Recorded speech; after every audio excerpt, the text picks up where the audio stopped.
Hello everyone, this is Michelle at michsizemore.com. I'm a creative memories advisor, and today you'll learn how to make this border using the cloud frame border punch and the leafy vine border punch. This is intended for making clouds, but if you use it in a special way, you can make roses. And so I'm going to show you how that works. Let's set everything aside. Grab a piece of raspberry cardstock, or it might be called lipstick pink. We've had different names for this shade over the years. Okay, I'm going to grab my 12-inch trimmer, lift up my arm. I'm going to measure this at 2 3/4 inches. It has to be measured there for this to work. So that's at 2 3/4 inches right there. And then I'm going to follow this grid line all the way down. Make sure it's straight, and then make sure it's straight at the top. And cut. I'm going to do the same thing with a piece of light pink cardstock. So you'll end up with 2 strips that are 2 3/4 inches wide. And of course they're 12 inches long. Okay, so you're going to take your border punch, place your cardstock in here so that the end of it matches at that black line right there. So we're going to put it in here. The end's going to match up at that black line, and that's where you start. Make sure it's straight against this lip right here and punch. And then you're going to come down, match up your pattern to the blue pattern.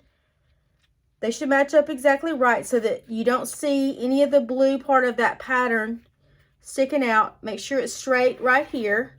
Hold it down firm and punch. And do the same. In between punches, you want to move your scraps away. And then I'm going to do it one more time. Line it up, cover up the blue on your pattern. Make sure it's straight up here and punch. And then you're going to do that all the way down here, and then you're going to flip it this way. Do the exact same thing on this side until you get this look. Okay? And you're going to do the same thing with your pink and get a light pink. So this is a dark pink and a light pink. And then what you do next, we're going to mount this one down first, the darker pink. And I'm going to grab a piece of cardboard, and I'm going to flip it over to the back and just put some little dabs of Repositionable Tape Runner. When I use this Repositionable Tape Runner, okay, when it's closed like this, that's not how it's supposed to be when you use it. That's how it's supposed to be when you store it. Flip it like this towards you so that you expose the tape runner. And then this always faces down, and then you kind of put it down right here. That's where the tape runner comes off, and pull it toward you. And just put it on with little dabs. You do not need to go all the way down in one big swoop because you'll just use way too much. You just need little dabs of it.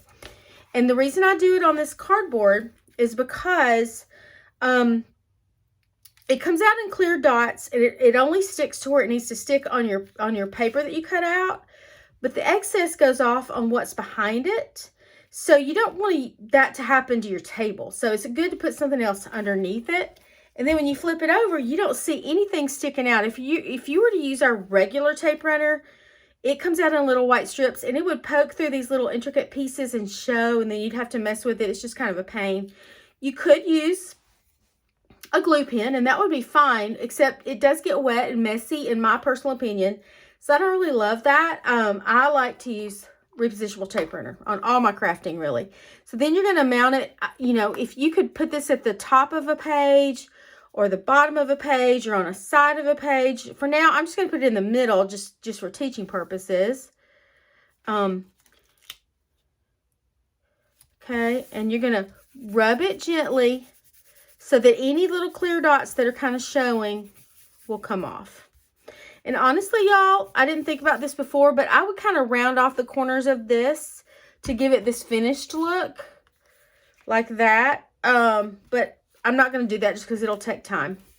Okay, next thing, I'm going to take the pink one that I punched. I'm going to put my Repositionable Tape Runner on the back of that. Little dabs, not a lot. Okay.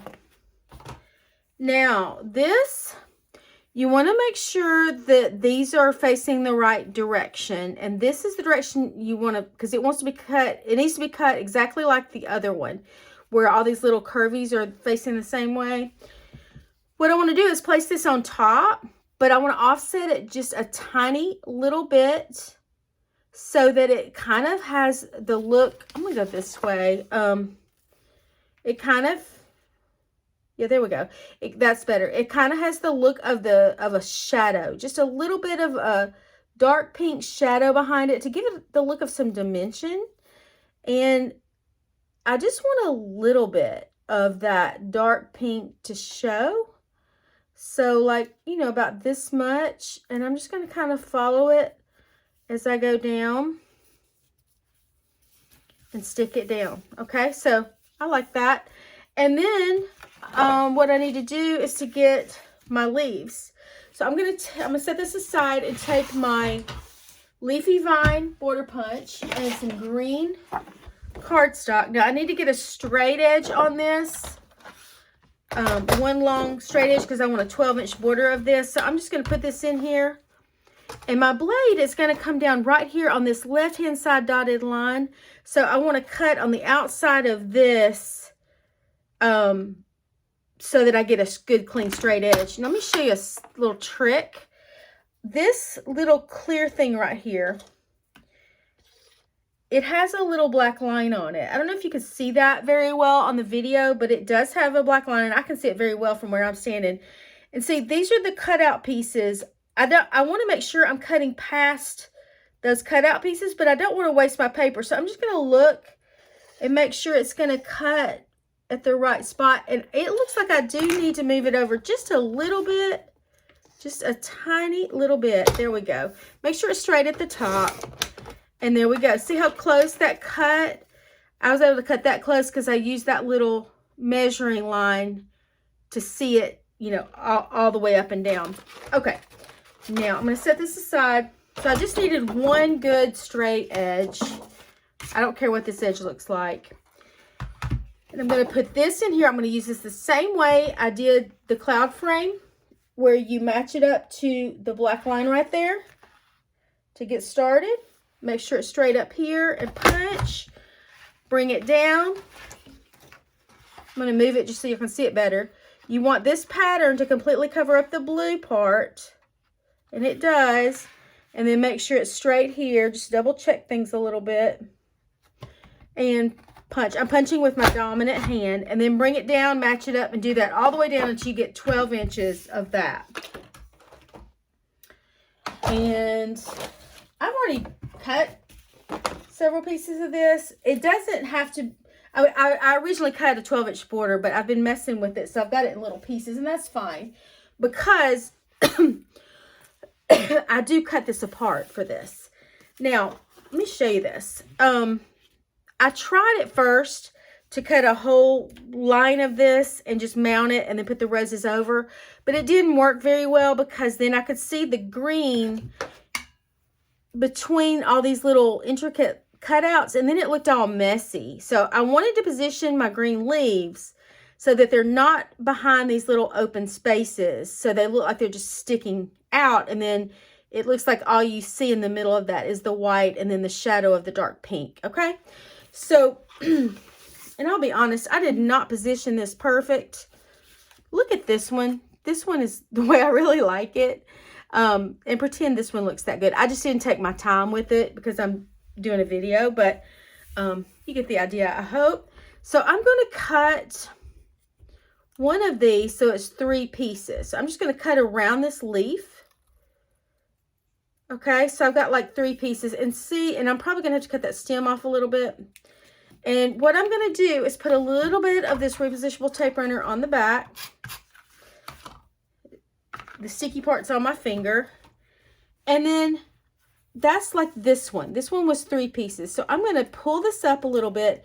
Since I use Repositionable Tape Runner, it is able to be pulled up while I'm crafting. And then over time, it settles down and becomes more permanent. I'm telling you, there's so many reasons why that I only craft with that. I love it. So I'm going to position that so that you don't see any green sticking behind, you know, between these little white spaces, and then stick it down. And then I'm going to cut some more. Okay. I'm going to cut a few more, cut the stem off, round it off that are like in sets of 3. And then I'm going to cut a few that are in sets of 2. because I found that I needed to do that so that it wouldn't show through all of the crevices, and then cut my stems off. And then sometimes I had to just cut one off and get one little piece. I just messed with it until I got it like I liked it. It didn't take that long. And then what you do is you put your tape runner on the back of those and then just stick them up underneath like I did this one until you get the look of that. And I want to tell you something about this frame punch, this cloud frame punch. It is already on last chance on my website. So, well, on my Creative Memories site. It's new. It's fairly new, but it's been so popular that it's almost sold out. And sometimes our stuff goes quick like that. Sometimes it lasts a lot longer. But I was working and making a bunch of ideas with this today, and then I looked on the website and went, oh no, it's about to go out. I'm just now having time to market it. So I went ahead and ordered some extras. So if you find, I'm going to put the link to I have my website, which is michsizemore.com.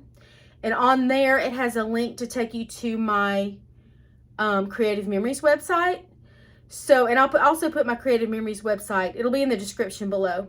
If you go directly to my Creative Memories website and you find that this punch is not on there anymore, what you can do is go to my other website, michsizemore.com, and on there you can find my email address, and you can email me and say, hey, I really want to order that cloud frame punch that you showed in the video, but it's not on your website. Can I order one? And then I'll reply to you, and we'll talk back and forth. If I still have some, I can direct ship it to your house and give you a break on the shipping, and we can talk about that. So I hope you enjoyed that, and I hope you guys have a great day.